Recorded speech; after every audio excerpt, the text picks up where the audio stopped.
41వ division నందు rural MLA Kotamreddy Sridhar Reddy, Kotamreddy Giridhar Reddy మరియు నంది మండలం భానుశ్రీ పాల్గొని ఘనంగా ప్రారంభోత్సవాలు నిర్వహించారు. ఈ కార్యక్రమంలో టీడీపీ కార్యకర్తలు, అభిమానులు భారీ ఎత్తున పాల్గొన్నారు. అనంతరం వారు మీడియాతో మాట్లాడారు.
₹29 లక్షల వ్యయంతో అభివృద్ధి పనులు.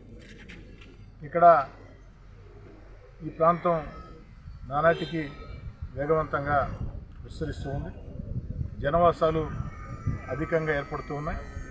శివారు కాలనీలు, ఈ శివారు కాలనీల్లో కనీస వస్తువులు అంటే రోడ్డు కావచ్చు, కాలువ కావచ్చు, మంచినీటి పైప్లైన్ కావచ్చు, కరెంటు సౌకర్యం కావచ్చు, ఇలాంటి సౌకర్యాల మీద ప్రత్యేక దృష్టి పెట్టాల్సినటువంటి అవసరం ఉంది. పారిశుద్ధ్యం, దోమల నిర్మూలన, దీనికోసం కూడా ప్రత్యేకంగా కార్యక్రమాలు చేపట్టాల్సిన అవసరం ఉంది. వాటన్నిటినీ కూడా ఈ యొక్క ప్రాంతంలో శరవేగంగా చేస్తామని మాట ఇస్తూ, అదేవిధంగా ఈరోజు ప్రారంభించిన పని ఈ నెలాఖరు కల్లా ఎట్టి పరిస్థితుల్లో పూర్తి సాధిస్తామని కాంట్రాక్టర్ అధికారులు కూడా చెప్పడం జరిగింది. వాళ్ళు అభినందిస్తూ, అదేవిధంగా ఎక్కడా కూడా నాణ్యతా ప్రమాణాల విషయంలో రాజీ పడవద్దని అధికారులు స్పష్టంగా చెప్పడం జరిగింది. ముఖ్యంగా ఈ యొక్క అభివృద్ధి పనులు జరిగిన తర్వాత అభివృద్ధి పనులు నాణ్యతతో జరగటం ఎంత ముఖ్యమో క్యూరింగ్ కూడా అంత ముఖ్యం. ఆ క్యూరింగ్ విషయంలో చాలా దగ్గర ప్రత్యేక పర్యవేక్షణ లేక ఇబ్బందులు పడే పరిస్థితుల్లో అధికారులు స్పష్టంగా చెప్పడం జరిగింది. ఎట్టి పరిస్థితుల్లో మీరు నిర్దేశించినటువంటి కాల పరిమితి ప్రకారం క్యూరింగ్ జరగాల్సిందే. అవన్నీ కూడా ఫోటోలు, వీడియోలు కూడా ఎప్పటికప్పుడు ప్రతిరోజు సాయంకాలం కూడా రూరల్ ఎమ్మెల్యే కార్యాలయానికి పంపించాలని కూడా చెప్పడం జరిగింది. అదేవిధంగా ఈ ప్రాంతంలో మరో రోడ్డు కూడా ఉంది. ఆ రోడ్డు కూడా జూన్లో వచ్చే నిధులతో ఏర్పాటు చేస్తామని, అంతేకాకుండా మరీ ముఖ్యంగా ఈ ప్రాంతంలో మసీదు ఉంది. ఈ యొక్క మసీదుకి ఇక్కడి నుంచి వెళ్ళేదానికి రోడ్డు అత్యంత అధ్వానంగా ఉంది. ఈ రోడ్డు కూడా ₹15 లక్షల వ్యయం అవుతుందని చెప్పారు. రాబోయే రోజుల్లో అతి త్వరలో, వీలైనంత త్వరలో ఎప్పుడు నిధుల అవకాశం దొరికినా ఈ యొక్క మసీదుకి వెళ్ళే ఈ ₹15 లక్షల రోడ్డు మీద ప్రత్యేక దృష్టి పెట్టి దాన్ని కూడా చేస్తానని చెప్పని ఖచ్చితంగా మాట చెప్తూ, ప్రజలందరూ కూడా పిలుపునిచ్చేది ఒకటే, ప్రతి దగ్గర కూడా అభివృద్ధి పనుల విషయంలో ప్రజల చేతే శంకుస్థాపనలు చేయిస్తూ ఉన్నాం. స్థానిక ప్రజల చేతే మీరు ఆ కాంట్రాక్టర్కి, అధికారులకు కూడా పూర్తిగా సహకరించి ఆ పనులు పూర్తి చేసుకోవాల్సిన బాధ్యత ఉంది.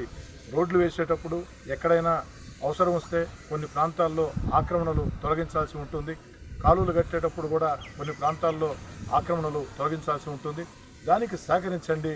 అలా సహకరించుకుంటే ఎప్పటికీ అభివృద్ధి సాధ్యం కాదు.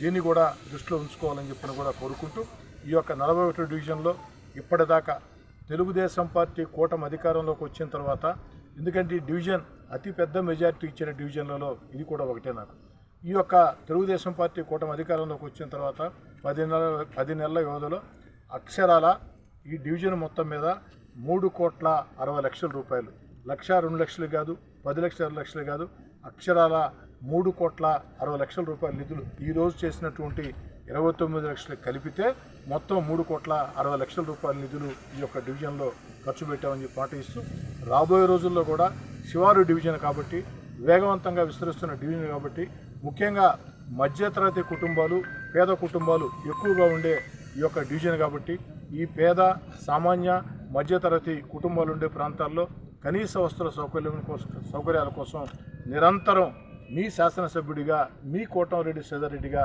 పనిచేస్తానని చెప్పని